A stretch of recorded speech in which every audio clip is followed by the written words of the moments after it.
Bob Herbert's Op-Ed.tv is made possible in part by the CUNY TV Foundation with the support of Ann Ulnick.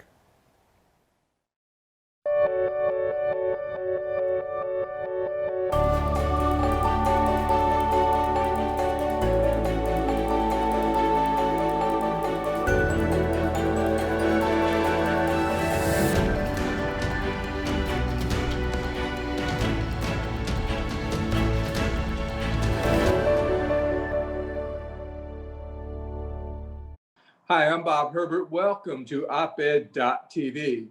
Genetic testing kits for the ordinary consumer are becoming more and more popular. People love learning about their family histories and their racial and ethnic makeup.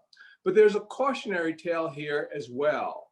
A venture into the mysteries of your DNA can turn up lots of surprises, and some may not be welcome.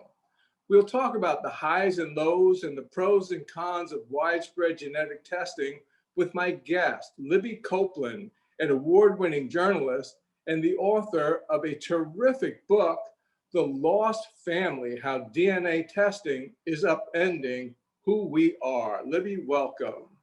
Hi, Bob. Thanks so much for having me. I'm thrilled to be here. It's great to have you here. So, for those who are not familiar with this phenomenon, can you talk a little bit about the consumer aspects of genetic testing? What are the companies offering? How does one apply or become involved? And what do you get?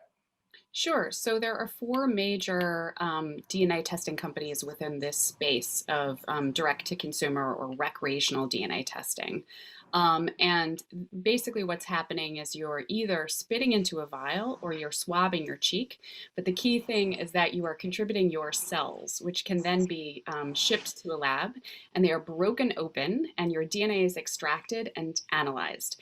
And within about 4 weeks, generally, you're getting back your results. And in those results, you're getting two key pieces of information.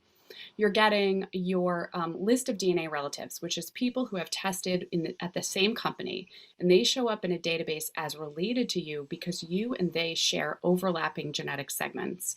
And that is a very robust and reliable science. In other words, if a company is telling you that someone is a relative, even if you've maybe never heard of them, that person is their relative, though it may be up to you to figure out exactly how they're related to you. The other key piece of information that you're getting is something called an ethnicity estimate. And that word, that term estimate, that kind of gets at the fact that this is a slightly different and less reliable interpretation, a scientific interpretation, right? So that's attempting to tell you where your forebears come from, anywhere from 500 to 1,000 years ago. And what you get is basically a pie chart, right, that purports to tell you where your little pieces of pie are from. But that is going to vary from company to company for a variety of reasons, and that is not perfect, and it's going to evolve. So while you can take those relative matches to the bank, the ethnicity estimates are something that you often want to query, and you may need to do additional paper research to make sure that that those really hold water. Is there a way to, once you get the initial estimate, to get closer to an accurate reading, or are we just not there yet? So they get better all the time, right? I took my first test in early 2017, which was 4 years ago, and my predictions, of my ethnicity estimate, have gotten generally better over time. There was at one point I was supposedly 1% Korean. I was on the phone with one of the companies at the time as I was reporting for the book, and I asked them about this. And a senior scientist told me, you know what, that's background noise, that's going to go away. And lo and behold, the company did another update, which they do continually, like every few months, they'll update it as their reference populations get bigger and their algorithms get better at making these predictions. And that 1% Korean totally disappeared. I had constructed a whole story about it. My mom and I were talking about how this Korean ancestor had intersected with our Ashkenazi Jewish forebears and what that story must have been and the trade routes that they had met on. And then all of a sudden that story was completely gone, right? And a lot of people have experienced this over the years. Yeah. So, as I mentioned in the introduction, there can be surprises when you get your results back. So you have to be more or less careful what you wish for. And your book covers this in detail, and they're very compelling cases. There's many of them. I wish we could go into almost all of them on the show, but obviously we can't. But what are some of the shocks or the pitfalls or the even disappointments that consumers have encountered when they've gotten their DNA tested? Right. So the vast majority of people who test are not going to find a significant surprise, right? But then there's a substantial subset of people who are testing who are getting something that profoundly disrupts or surprises them. It profoundly changes how they understand either their own genetic origins or their immediate families or their genetic roots. And that can be really, in existential terms, a really big deal. In emotional terms, a really big deal. Right. And I've spent the last few years talking to literally hundreds of people to whom this has happened. So one of the major categories is people who discover they're not genetically related to the man they consider dad. Now, that is known within this world as an NPE, which stands for non-paternity event or not parent expected. And that is a really, really common experience within the realm of DNA surprises. So much so that this term is almost mainstream now. So if you go on one of these countless Facebook groups that exist for people who do DNA testing and genetic genealogy, they're absolutely lousy with people saying, I'm an NPE, I just discovered I'm an NPE, right? Wow. Another revelation that is fairly common is the discovery that you have a sibling, a genetic half sibling or full sibling that you didn't previously know about, right? And that could be because you're finding that you're not genetically related to dad, but it could also be because one of your parents had a relationship, say outside the marriage or before your parents got together, and you didn't know about that. There's a couple of other buckets of discovery. There are people who were adopted and never told that they were adopted. And I write in the book of one quite moving story of a woman to whom this happens. She takes the test and discovers that she's adopted. There are people who were not told they were donor conceived. And again, this is something that is tending to be with older folks because nowadays, when you're adopted or when you're donor conceived, we understand that it is much better for everyone for the child to be told. But once upon a time, that wasn't always the thinking. And then there's people who have whose families have hidden their genetic ancestry. So for whatever reason, because there was pressures of assimilation, because of pressures of discrimination, they chose to be something else. And then their descendants are now in 2021 taking a test and discovering this historical secret that can have really, really deep implications for their sense of identity. One of the things that's so compelling about your book, one of the many things actually, are the all too human stories. So you've woven together the stories of individual people who are identified in the book, along with a clear explanation of all these issues that we're talking about. Were there one or two stories that just really moved or gripped or captured you as you were exploring them? Yeah, absolutely. And I had so many stories from people that it was very difficult to choose. This is a phenomenon that is kind of changing who we are as Americans right now. It's changing individuals, it's changing families, it's changing us broadly as a culture.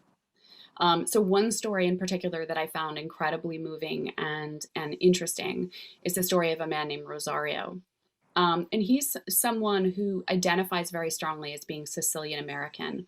That is a story that he later learns is a fiction that his mother told him. In fact, his mother is biracial. She's the product of a relationship between a Black man and a white woman. And that relationship was criminalized. And then she was subjected to great, racism and discrimination as a child growing up in a white rural community. And so she goes on to have a couple of children, and she is bound and determined to not have them, suffer what she suffered. And so she does not tell them that Right. they have significant sub-Saharan African ancestry, as a DNA testing company would put it on a pie chart, right? She tells them they're Sicilian. And Rosario makes this discovery through a combination of DNA and genealogy. And that discovery that he is not Sicilian, which is something, I mean, this is a man who has changed his name to an Italian one. He's converted to Wow. Catholicism. He's traveled to Italy. You know, he's proposed to his Italian American girlfriend. Like, he sings opera. He is so fully on this, you know, he's a seeker. He's looking to understand himself through his roots, and he's fully embraced the Sicilian ness, and that is just not who he is, right? He has this alternative, you know, true story that he now embraces. And what's fascinating about him, and I've talked to him many times over the course of years, is, you know, he presents as white. And so it's difficult for him to know how much he can claim that Black identity, right? He has the Black heritage, he has the Black relatives, but, you know, he's very sensitive to the fact that he doesn't live the life of a Black man. And so we Right. talked a lot about these questions about identity, right? And lived experience versus DNA identity, and, you know, the complications of kind of defining yourself through those two lenses in the modern age. Um, Another story that I found really compelling is the story of a woman named Linda. She is adopted, and I referenced her earlier. She's somebody who does not know that she's adopted. Now, Right. she finds out that she's adopted shortly after she undergoes a radical hysterectomy, which she later learns she probably didn't need. And if she had known that she was adopted and had a fuller sense of her actual family history, she might not have actually had this surgery. Oh my goodness. So that is a really stunning kind of thing to have for Linda to have happen. She seeks, you know, her genetic family when she finds out, and she reaches out to her genetic father. She's able to figure out his identity, and when she reaches out to him, they talk a few times. And at a certain point, he says to her, "Listen, you know, these phone calls are getting me in trouble with my wife. You know, Mm. it's not awesome for her to know about these relationships I had before we got together. Like, this is getting me in trouble. Like, cool it." So that is really painful for her. She says basically, like, she was kept a secret her entire life. And now here she is again, kind of shut out because of something she didn't do, right? It's not her fault that she was born in these circumstances, but Right. because her existence was kept a secret, she's now essentially being made the messenger of her own existence, right? And there's that saying, don't shoot the messenger. A lot of people that I interviewed whose existences were kept secret, and then that discovery about their true genetic origins was made by way of a DNA test, in reaching out to biological kin, are made to feel like they themselves are the problem, right? They need to go away. When she reaches out to her biological mom's family, she learns that her biological mom has recently passed away. Oh. And the heartbreaking thing for her is that she then can't ask certain questions that she's always wanted to know the answers to. Like, did her biological mom wonder about her? Did she look for her daughter that she placed for adoption?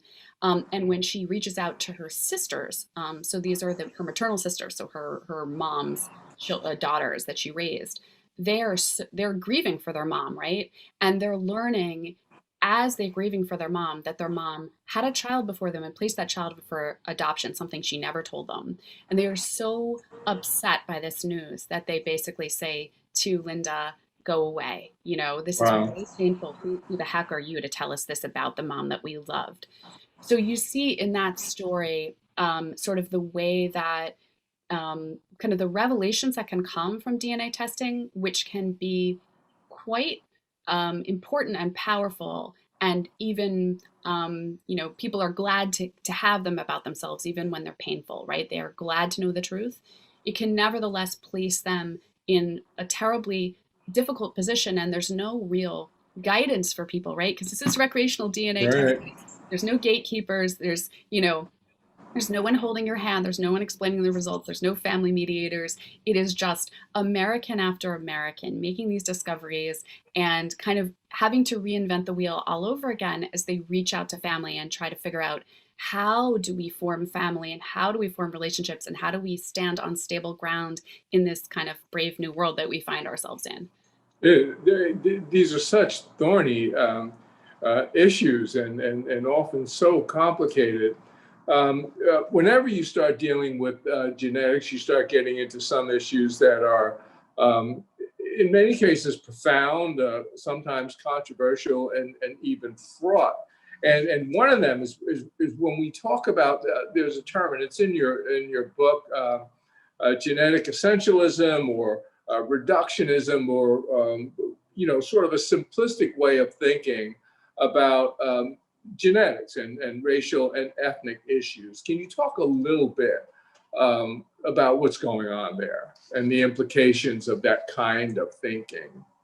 Right. So, what's so complicated about this is that the majority of Americans, how they kind of interact with the concept of genetics and race or ethnicity is through home DNA testing, right? So, when you get that pie chart, and that pie chart purports to tell you with great precision that you are 17.3% this, right? And Right. 34.9% that. It suggests that there is something really essential, fixed, immutable in your genes that makes you Swedish, Italian, Nigerian, what have you, right? And yet we know that we exist along the continuum, that there's more diversity within populations than between them, right? And that the concept of race, as we Americans think about it, and many other cultures, is primarily a social construct, right? We've kind of made these categories, and they exist for political and social reasons, but they don't really exist on the genetic level. So all of that makes it, really a big question of, are these tests kind of reinforcing our sense that race is something that is fixed and immutable and that makes us really essentially different from someone else? Or is it when we test and we discover the diversity within ourselves, right? Is it possible that we see ourselves more so as part of a common humanity? And that is a question that has not been answered yet. The little examination that scholars have been able to do on it suggests that it may be a bit of a Rorschach test. So, depending on how much genetic knowledge you go in with to a test, may either reinforce or decrease your sense of racial essentialism. But I feel hopeful about it because I think that the thing that the DNA testing age gives us is sort of the unvarnished truth about the past, right? It allows us to see, in some ways, the complications and cruelties of America's story, and I'm hopeful from some interviews that I've done where people are really grappling with understanding. For instance, how is it possible that that I have Black cousins if you're white? And Right. I'm kind of forced to face the fact that their forebear, their ancestor, was an enslaver, right? And that there was relationships, coerced relationships with enslaved women, right? And that's sort of like that legacy comes down to us today in DNA databases through consumer companies. It's a fact that we, as white Americans might not otherwise have to grapple with. So I am hopeful that it's possible that there's a kind of a historical reckoning that comes as a result of this genetic reckoning moment that we're in that allows us to see the past a little more clearly. And I think that's a good thing. One of the things I got from your book is that the experience of African Americans who do home genetic testing is somewhat different from those of whites. So can you talk a little bit about what some of the differences are and maybe what people can expect?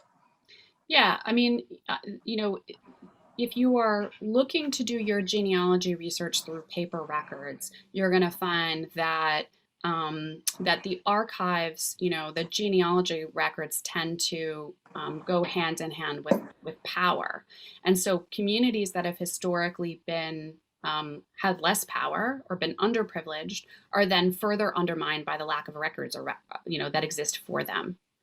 So, just as an example, if you are trying to research your enslaved ancestors and you're going back through the federal census, you're following your great great grandmother, let's say, you're going to slam into what genealogists like to call a brick wall if you attempt to research your ancestor before the 1870 federal census. Right. And that's because people who were enslaved were no longer named, right? They were just tick marks in a box. So DNA can be an amazing way around that for a lot of communities, including African American genealogists. And I write in the book about a number of African American genealogists and their ability to, number one, confirm oral stories right? And in kind of better understand the lives of their ancestors in this country through a combination of DNA and genealogy, and also go back and understand more about where their forebears came from before the transatlantic slave trade. But at the same time, DNA testing is complicated because, as we've been talking about, in order to test, you have to sometimes engage with this thinking that sometimes veers into the area of genetic essentialism, right? And you see that sometimes in the ads from major companies. There's a famous ad from one of the big companies that shows a figure skater, and a pie chart pops up next to her head, and it says like, what can account for her brilliant figure skating?